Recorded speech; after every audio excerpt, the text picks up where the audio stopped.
നമസ്കാരം. Supreme voice news ചാനലിൻ്റെ special സ്റ്റോറിയിലേക്ക് സ്വാഗതം. സംസ്ഥാന സ്കൂൾ ഒളിമ്പിക്സിൻ്റെ ബ്രാൻഡ് അംബാസഡറായി ഇന്ത്യൻ ക്രിക്കറ്റ് താരം സഞ്ജു സാംസനെ വിദ്യാഭ്യാസ മന്ത്രി വി ശിവൻകുട്ടി പ്രഖ്യാപിച്ചു. സഞ്ജു സാംസന് സുപ്രീം വോയിസ് ന്യൂസ് ചാനലിൻ്റെ ആശംസകൾ. ഇന്ത്യൻ ക്രിക്കറ്റിലെ ഒരു തിളങ്ങുന്ന താരമാണ് സഞ്ജു വിശ്വനാഥ് സാംസൺ. കേരളത്തിന്റെ മണ്ണിൽ ജനിച്ച് ഇന്ത്യൻ ടീമിൽ സ്ഥാനം പിടിച്ചെടുത്ത ഈ യുവതാരത്തിന്റെ ജീവിതയാത്രയിലൂടെയാണ് ഇന്ന് സുപ്രീം വോയിസ് ന്യൂസ് ചാനൽ കടന്നുപോകുന്നത്.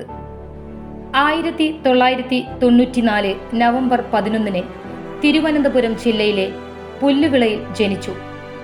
അദ്ദേഹത്തിന്റെ പിതാവ് വിശ്വനാഥൻ സാംസൺ ഡൽഹി പോലീസ് സ്റ്റേഷനിൽ ഫുട്ബോൾ കളിക്കാരനായിരുന്നു. സഞ്ജു ബാല്യത്തിൽ തന്നെ തന്റെ ക്രിക്കറ്റിനുള്ള ആകർഷണം പ്രകടിപ്പിച്ചു. ശ്രീചിത്ര തിരുനാൾ സ്കൂളിലും പിന്നീട് മാർ ഇവൻസ് കോളേജിലും പഠനം പൂർത്തീകരിച്ചു. 2011 കേരള രൺജി ടീമിലൂടെയാണ് സഞ്ജു തന്റെ ആഭ്യന്തര ക്രിക്കറ്റ് യാത്ര ആരംഭിച്ചത്. 2013 IPL രാജസ്ഥാൻ റോയൽസിനായി ആദ്യമായി കളിച്ചു. അദ്ദേഹത്തിന്റെ മികച്ച പ്രകടനങ്ങൾ അദ്ദേഹത്തെ ഇന്ത്യയുടെ 2020 ടീമിലേക്ക് നയിച്ചു. 2015 സിംബാബ്വെക്കെതിരായ ടീം 20 മത്സരത്തിലൂടെയാണ് അദ്ദേഹം ഇന്ത്യൻ ടീമിൽ അരങ്ങേറ്റം കുറിച്ചത്.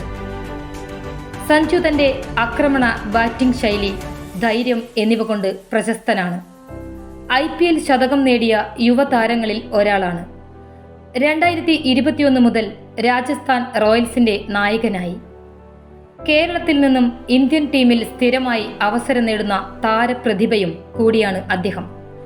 സഞ്ജു സാംസൺ ഇന്ന് കേരളത്തെയും ഇന്ത്യയെയും അഭിമാനിപ്പിക്കുന്ന തിളങ്ങുന്ന ക്രിക്കറ്റ് താരമാണ്. അദ്ദേഹത്തിന്റെ പരിശ്രമം, സമർപ്പണം, ആത്മവിശ്വാസം എന്നിവ യുവജനങ്ങൾക്ക് പ്രചോദനമാണ്. കേരള ക്രിക്കറ്റ് ടീമിൻ്റെ മുൻകാല സെലക്ടർമാരിൽ ഒരാളായിരുന്ന വെങ്കടേശ്വരൻ, അദ്ദേഹം വടക്കാഞ്ചേരിക്കാരനാണ്. അദ്ദേഹത്തിന് സഞ്ജു സാംസനെ കുറിച്ച് പറയാനുള്ളത് എന്താണെന്ന് കേൾക്കാം. കേരള ക്രിക്കറ്റിൻ്റെ ഒരു അഭിമാനമാണ് സഞ്ജു സാംസൺ. ഇങ്ങനത്തെ ഒരു ടാലൻറ്റ് കേരളത്തിൽ ഉണ്ടാവുമെന്ന് നമ്മൾ ആരും സ്വപ്നത്തിൽ പ്രതീക്ഷിച്ചിട്ടില്ല. കാരണം ഇന്ന് ലോക ക്രിക്കറ്റിൽ പ്രശസ്തരായ സുനിൽ ഗവാസ്കറും രവി ശാസ്ത്രി ഫേമസ് കമന്റേറ്റേഴ്സാണ്. അവരൊക്കെ ഇന്ന് റേറ്റ് ചെയ്യുന്നത് സഞ്ജു സാംസന് അത്ര വലിയ റേറ്റിംഗാണ് കൊടുത്തിരിക്കുന്നത്. കാരണം അയാൾക്ക് ശരിയായിട്ടുള്ള ഒരു ചാൻസ് കിട്ടിയിട്ടില്ല. കാരണം ടെസ്റ്റ് ടീമിലും കൂടിയും അദ്ദേഹത്തിന് ചാൻസ് കൊടുക്കേണ്ടതാണ്. ഇപ്പോൾ രവിശാസ്ത്രി പറയുന്നത് ഇത്രയും നല്ലൊരു ടാലന്റ് ഇന്ത്യയിൽ വളരെ കുറച്ചേ ഉണ്ടായിട്ടുള്ളൂ എന്നുള്ളതാണ്. അത്രയും അത് റേറ്റ് ചെയ്യാണ്. ഇപ്പോൾ അതുകൊണ്ട് തന്നെയാണ് ഇപ്പോൾ കേരളത്തിൽ നിന്ന് ഒരു ക്രിക്കറ്റർ നാഷണൽ ലെവലിൽ എത്തുക എന്ന് പറഞ്ഞാൽ വളരെ ചാൻസസ് വളരെ കമ്മിയാണ്. അങ്ങനെ ഇരിക്കുന്ന ഒരു സമയത്താണ് നമ്മുടെ രാജസ്ഥാൻ റോയൽസിൻ്റെ ക്യാപ്റ്റനായിട്ട് അദ്ദേഹം കഴിഞ്ഞ ഏതാനും സീസണിൽ ക്യാപ്റ്റനായി തുടരുന്നത്. അതായത് അദ്ദേഹം വളരെ കാം ആൻഡ് കൂളായിട്ടുള്ള ഒരു പ്രകൃതക്കാരനാണ്. പിന്നെ അങ്ങനെ ഇപ്പോഴത്തെ ഈ പുതിയ ടെസ്റ്റ് ക്രിക്കറ്റേഴ്സും മറ്റേവരുമൊക്കെ കാട്ടിക്കൂട്ടുന്ന പോലത്തെ ഒരു ഇതൊന്നും ആൾക്കില്ല. ആളൊരു വളരെ down to earth പേഴ്സണാണ്.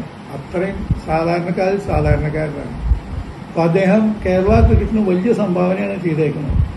Kerala cricket കഴിഞ്ഞ കൊല്ലം കേരള രഞ്ജി ട്രോഫിയിൽ ഫൈനലിൽ എത്തിയ ടീമാണ് കേരളം. നമുക്കൊന്നും ആലോചിക്കാൻ വയ്യ. അങ്ങനത്തെ ഒരു സ്ഥലത്താണ്. അതിൽ സഞ്ജു സാംസന്റെ പങ്ക് വളരെ അധികമുണ്ട്. അതേപോലെ തന്നെ ഇപ്പോൾ കഴിഞ്ഞ നമ്മുടെ ഏകദിന മത്സരങ്ങളിൽ ഇപ്പോൾ അദ്ദേഹത്തിന് 2020 മത്സരങ്ങളിൽ മാത്രമാണ് ഇന്ത്യൻ ക്രിക്കറ്റ് ബോർഡ് മറ്റേ അങ്ങനെ അംഗീകരിച്ചിരിക്കുന്നത്. പക്ഷെ ആളുടെ ആസ് എ കീപ്പർ അസാധ്യ പെർഫോമൻസാണ്. അതേപോലെ തന്നെ ഓപ്പണിംഗ് ബാറ്റ്സ്മാൻ എന്നുള്ള നിലയ്ക്ക് അദ്ദേഹം ഭയങ്കര ഒരു അറ്റാക്കിംഗ് ബാറ്റ്സ്മാനാണ്. പക്ഷെ ഈ നമ്മുടെ ഇപ്പോഴത്തെ പ്രസിഡന്റ് ഗില്ലും അഭിഷേക് ശർമ്മ അങ്ങനത്തെയൊക്കെ ആൾക്കാരിരിക്കുമ്പോൾ ഓപ്പണിങ്ങിന് ചാൻസ് കിട്ടാത്തതുകൊണ്ട് ഇപ്പം നമ്പർ 4 കളിച്ചുകൊണ്ട് അദ്ദേഹം വളരെ നല്ല പെർഫോമൻസാണ് കാണിച്ചുകൊണ്ടിരിക്കുന്നത്. പിന്നെ ഇക്കൊല്ലം അദ്ദേഹം രാജസ്ഥാൻ റോയൽസ് വിട്ട് ചെന്നൈ സൂപ്പർ കിങ്സിൽ വരും എന്നൊക്കെയൊരു ന്യൂസ് ഉണ്ട്. അതൊന്നും ആയിട്ടില്ല. ഈ ഡിസംബറിലേ നമുക്കത് അറിയുള്ളൂ. കാരണം സഞ്ജു സാംസന് വേണ്ടിയിട്ട് ഒരുപാട് ഫ്രാഞ്ചൈസികൾ പണം മുടക്കാൻ തയ്യാറായിട്ട് നിൽക്കുന്നുണ്ടെന്നാണ് കേൾവി. പക്ഷെ ധോണിക്ക് പകരം വയ്ക്കാൻ, ചെന്നൈ സൂപ്പർ കിങ്സിന്റെ ക്യാപ്റ്റനായിട്ടുള്ള ധോണിക്ക് ഒരു പകരം വയ്ക്കാൻ ഒരു സൗത്ത് ഇന്ത്യൻ തന്നെ ആവട്ടെ എന്നുള്ള ഒരു ഇത് മറ്റേ ചെന്നൈ സൂപ്പർ കിങ്സിലുള്ള മാനേജ്മെന്റിനുണ്ട്. അങ്ങനെയാണെന്നുണ്ടെങ്കിൽ ചിലപ്പോൾ സഞ്ജു സാംസനെ അവിടെ കൺസിഡർ ചെയ്യാൻ ചാൻസ് ഉണ്ട്. പക്ഷെ രാജസ്ഥാൻ റോയൽസ് നിന്ന് അദ്ദേഹത്തിന് വിടുവോ അറിയില്ല. കാരണം രാഹുൽ ദ്രാവിഡാണ് ഈ സഞ്ജു സാംസനെ കണ്ടുപിടിച്ചിട്ട് ക്യാപ്റ്റനാക്കിയത്. പക്ഷെ ഇപ്പോൾ അവർ തമ്മിൽ എന്തോ ചെറിയൊരു അഭിപ്രായ വ്യത്യാസം ഉള്ളതുകൊണ്ട് രാഹുൽ ദ്രാവിഡ് അവിടുന്ന് റിസൈൻ ചെയ്തു പോയി ആസ് എ കോച്ച് എന്നുള്ള നിലയ്ക്ക്. അപ്പോൾ വീണ്ടും സഞ്ജു സാംസൺ അവിടെ തുടരാൻ ചാൻസ് ഉണ്ടെന്നാണ് എനിക്ക് തോന്നുന്നത്. പക്ഷെ എന്തായാലും നമ്മുടെ കേരള ക്രിക്കറ്റ് കണ്ടതിൽ വെച്ചിട്ട് ഏറ്റവും പ്രതിഭാസമ്പന്നനായിട്ടുള്ള ഒരു ക്രിക്കറ്ററാണ് സഞ്ജു സാംസൺ എന്നുള്ളതിന് യാതൊരു സംശയവുമില്ല. അദ്ദേഹം നിയർ ഫ്യൂച്ചറിൽ 50-50യിലും മറ്റേ അത് ഏകദിന ക്രിക്കറ്റിലും ടെസ്റ്റ് ക്രിക്കറ്റിലും വന്നുകൂടായില്ല. അത് വരട്ടെ എന്ന് ഞാൻ ആശംസിക്കുകയാണ്.